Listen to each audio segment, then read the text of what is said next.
Save the Titanic by and Piccolo. We are. This is where I work, said the officer. The room was small, with one porthole, a chair, a table, and a radio. I saw a single bed at the back of the room.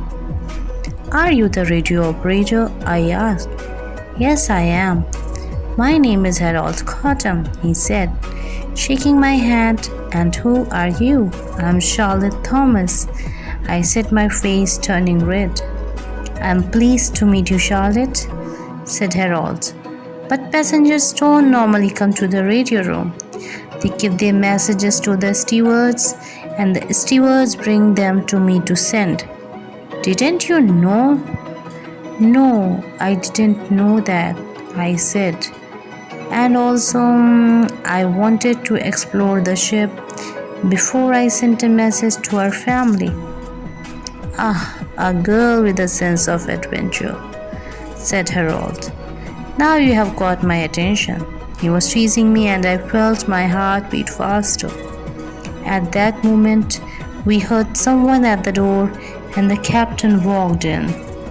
Captain Roston, said Harold. What can I do for you, sir?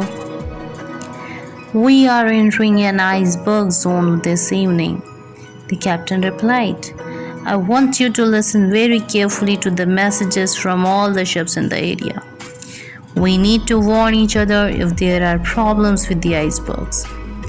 The captain looked at me and said, Passengers shouldn't be in the radio room. Young lady, please go back to your cabin or the deck. Harold must concentrate on his work. As the captain left the room, Harold asked me, Would you like to walk around the deck with me tomorrow evening after I finish work? Yes, I said, I would like that very much. I wrote a short message for Harold to send to the family in Gibraltar, paid him the money, and then I walked out of the radio room very happy. On deck, the air was warm and there was a light wind.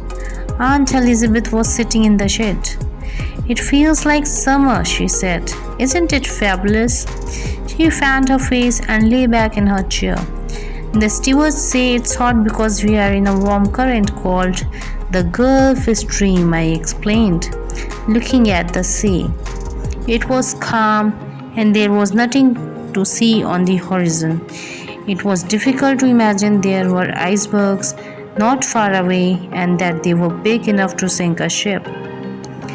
Then I thought about Harold. I was excited about meeting him and I wanted to share it with someone. I went to the radio room and sent the message. And you will never guess what happened to me, I said.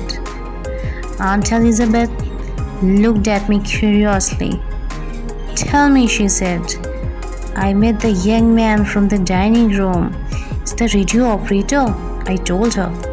He's very friendly and he invited me for a walk around the deck after he finishes work tomorrow. I'm so excited about that. Aunt Elizabeth frowned. Well, that's very nice of him. But you can't meet him, obviously. What would your parents say? Remember what I told you yesterday, Charlotte? Now be a darling and bring our books from the cabin, please.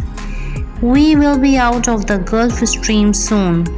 So let's enjoy this fabulous weather while we can. I couldn't believe that. My aunt wasn't happy for me. Surely she had been in love before. Maybe not.